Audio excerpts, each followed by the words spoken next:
озмуни шаҳрии беҳтарин маводи журналистӣ оид ба 16 рӯзи мубориза алайҳи зӯроварӣ ҷанбаст гардид. Он бо мақсади муайян намудани кормандони беҳтарини расонаҳои хабарии вилоят ва журналистони ҷавон ки дар инъикоси маводҳои марбут ба мубориза алайҳи хушунат нисбати занон бетараф нестанд ташкил ва гузаронида шуд. ҳадафи асосии роҳандозӣ намудани озмуни мазкур пешгирии зӯроварӣ дар оила, маълумотнокии ҷомеа оиди раванди қонунгузории кишвар, баробар ҳуқуқи зану мард, баландбардоштани мавқеи зан дар ҷомеа буд. иттилоъ дода шуд ки дар озмун беш аз 30 мавод аз ҷониби 18 нафар рӯзноманигорон пешниҳоди аъзои ҳакамон гардидааст. ин иқдоми мақомоти ҷудоҳукуми давлати шаҳри Хуҷанд ки аллакай ҳукми анъанаро гирифтааст бисёр шоистаи таҳсин аст. ин як таваҷҷӯҳ ба журналистон ва ҳамчунин дар баробари баргузорӣ ин як масъулиятшиносии худи журналистонро низ бедор мекунад, ба хотири он ки ҳар сол онҳо به همین آزمون وقتی مواد پیشنهاد میکنند علاقه موادی آنها از سال قبلی بسیار فرق میکنه. خشونت امروز نه تنها در اویله و من در جامعه جای دارد و من یگانه کمبودیه که من در از نظر تمامی گوییم ژورنالیستان یک اندازه کمتر کنار رفت.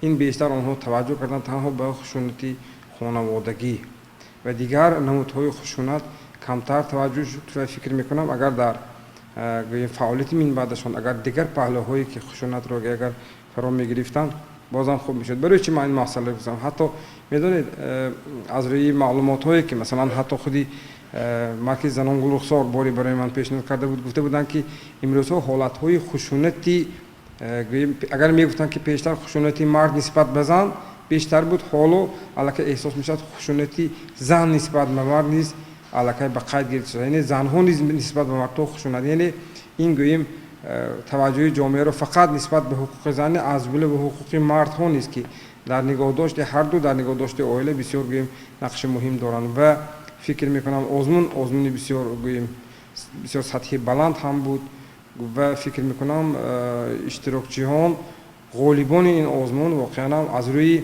موضوع خودشان شایسته بها گرفتند و فکر میکنم این آنها رو هوسمند میکنند که در آزمون‌های من بعد نیز بازم فعالانه اشتراک کنند.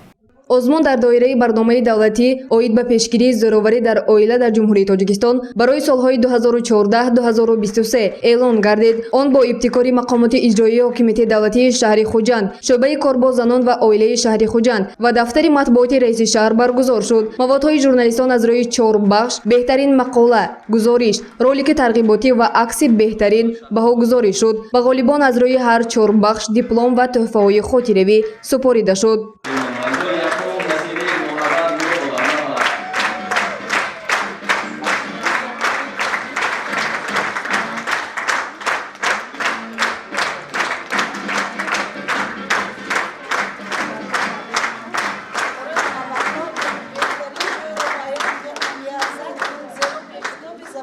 تمام جمهوری تاجیکستان تماشا می‌کنند.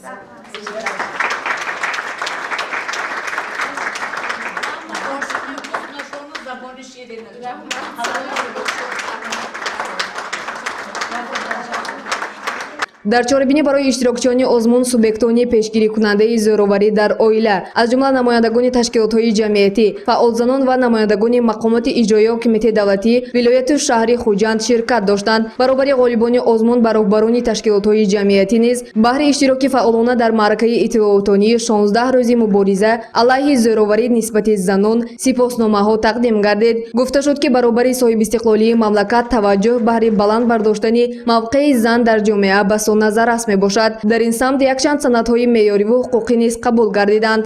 ин ҳама баёнгари он аст ки бо назардошти он ки зиёда аз 50% аҳолии мамлакатро занон ташкил медиҳанд, таъсири онҳо ба иқтисодиёту сиёсат, устувории иҷтимоӣ ниҳоят муҳим аст. давлат ба баланд бардоштани мақом ва нуфузи занон дар ҷомеа диққати махсус медиҳад. инчунин дар мамлакат бори дуюм аст ки барномаи давлатии тарбия, интихоб ва ҷобаҷогузории кадрҳои роҳбарикунанда аз ҳисоби занону духтарони лаёқатманд барои солҳои 2017-2022 ба тасвиб расид. дар доираи ин барнома барои занону духтарони лаёқатманд курсҳои омӯзишии мактаби сарварӣ ташкил мешавад. чанде пеш чунин курси омӯзиширо 30 нафар занону духтарони фаъол хатм намуданд. дар чорабинии мазкур ба онҳо гувоҳномаи хатм супорида шуд. гузориши Сайёра Махсумова барои барномаи иттилоотии хабар.